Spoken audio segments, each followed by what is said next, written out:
Shalom, damai di hatiku. Kembali berjumpa dengan saya Pendeta Jonathan F. Lupulalang pada hari Minggu tanggal 24 November tahun 2024. Mari kita minta pertolongan Roh Kudus untuk pembacaan dan pemberitaan firman Allah. Mari berdoa. Tuhan Yesus, kami mau menyampaikan firman-Mu dan urapilah hamba-Mu. Dan para pendengar yang akan mendengarkan firman Allah, Tuhan juga mengurapi dengan kuasa Roh Kudus-Mu. Berfirmanlah karena kami sudah siap untuk mendengarkan firman-Mu. Dalam nama Yesus kami berdoa. Amin. Mari kita baca firman Tuhan yang diambil dari Yohanes pasal yang ke-10 ayat yang ke-11 yang berkata begini. Akulah gembala yang baik. Gembala yang baik memberikan nyawanya bagi domba-dombanya. Demikianlah firman Allah yang berbahagia itu membaca, mendengar, memelihara serta melakukan firman Allah. Tema kita pada hari ini adalah domba yang baik. Nah, saudara-saudara yang saya kasih dalam Tuhan Kristus, ada ciri-ciri domba yang baik atau jemaat yang baik. Yang pertama, yaitu menghargai pendetanya, menghargai gembalanya. Kalau menjadi domba yang baik, dia harus menghargai pendetanya, dia harus menghargai gembalanya. Domba yang baik mengenal dan menghargai gembalanya. Ia mendukung gembalanya sebagai orang dipilih dan diurapi Tuhan. Daud memiliki kesempatan untuk membalas Saul yang berusaha untuk membunuhnya berkali-kali. Tetapi Daud tidak mau menjamah orang yang diurapi Tuhan. Daud menghargai orang yang diurapi Tuhan dan membiarkan Tuhan yang bertindak. Jadi kita kalau menjadi jemaat yang baik, baik di desa, di kota, dimanapun, kita harus menghargai pendeta kita. Karena pendeta yang benar yang dipanggil Tuhan, pasti dia diurapi oleh Tuhan. Itulah sebabnya jemaat, perhatikanlah pendeta dan hargailah pendeta yang benar, yang melayani Tuhan dengan benar. Yang kedua, yaitu mengasihi pendetanya, mengasihi gembalanya. Ia menyadari besarnya tanggung jawab seorang gembala, seorang pendeta. Karena itu ia mendoakannya. Bila seorang gembala atau pendeta jatuh, maka domba-dombanya akan tercerai-berai. Itu sudah banyak contohnya. Nah, oleh sebab itu kita perlu mendoakan pendeta kita atau gembala kita supaya tidak jatuh dalam berbagai pencobaan dan godaan, bahkan jatuh dalam dosa.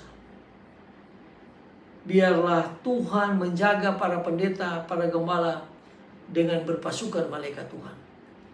Tuhan membungkus para gembala, para pendeta dengan kuasa darah Yesus. Nah, itu sebabnya jemaat yang baik mendoakan pendeta dan keluarga pendeta. Supaya apa? Supaya jemaat diberkati, pendeta diberkati, Indonesia diberkati.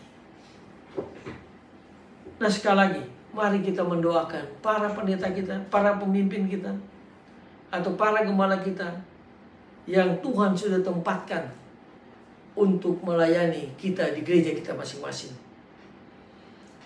Dan marilah kita terus memelihara pendeta itu. Saya mengajar bertahun-tahun. Saya sering bilang kepada mahasiswa saya, pendeta itu atau gembala atau hamba Tuhan tidak akan mati kelaparan. Kalau mati dibunuh banyak. Tapi kalau mati kelaparan tidak. Kenapa? Karena jemaat pasti akan memperhatikan. Itu pengalaman saya. Pada waktu saya menjadi pendeta, menjadi gembala, nggak pernah saya kekurangan, nggak pernah saya kelaparan. Kalau mau dibunuh banyak, sering. Tapi kalau kelaparan tidak. Kenapa? Karena diperhatikan jemaat. Itulah sebabnya pendeta atau gembala harus rajin berkunjung. Rajin menginjil. Rajin mendoakan jemaat yang sakit, yang ulang tahun datang. Jangan tidur melulu. Ya kalau gembala tidur melulu, bagaimana dia mau diberkati Tuhan? Bagaimana jemaat mengasihinya? Dan marilah jemaat kita mengasihi pendeta kita atau jemaat atau gembala kita. Yang ketiga, tunduk taat kepada pendeta atau gembala. Sebab apa? Sebab pendeta mempercayai bahwa jemaat harus mempercayai bahwa gembalanya memiliki maksud dan tujuan yang terbaik bagi jemaatnya. Yakin bahwa gembalanya akan melakukan yang terbaik bagi gerejanya, bagi jemaatnya, terutama bagi Allah Tritunggal. Itulah sebabnya jemaat malaikat taat dan tunduk, jangan menjadi pemberontak, jangan menyebarkan hoax, jangan. Ya. Kalau pendeta ada salah, tegur dengan kasih. Ya. Kalau jemaat ada salah, pendeta pun tegur dengan penuh kasih. Dan kalau ini kita lakukan, maka gereja kita akan maju. Maka Tuhan akan senang.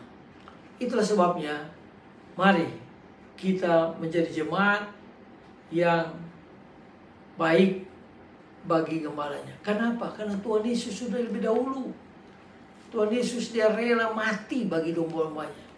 Nah itu sebabnya Tuhan tidak minta apapun pada kita. Tuhan hanya minta supaya kita berangkuman, berjalan bersama dengan para pendeta untuk memenangkan banyak jiwa berjumpa dengan Tuhan Yesus di gereja masing-masing, bahkan di berbagai tempat yang lain. Mari kita tunduk kepala, kita berdoa. Tuhan Yesus, ampuni kami kalau kami tidak menjadi domba yang baik, tidak menjadi gembala yang baik, tidak menjadi juga jemaat yang baik terhadap pendeta kami. Ampuni kami Tuhan kalau kami pendeta yang tidak menjadi gembala yang baik bagi jemaat kami. Dengarlah doa kami Tuhan, dalam nama Yesus kami berdoa. Amin. Terpujilah Kristus, sampai kita berjumpa di kesempatan yang lain.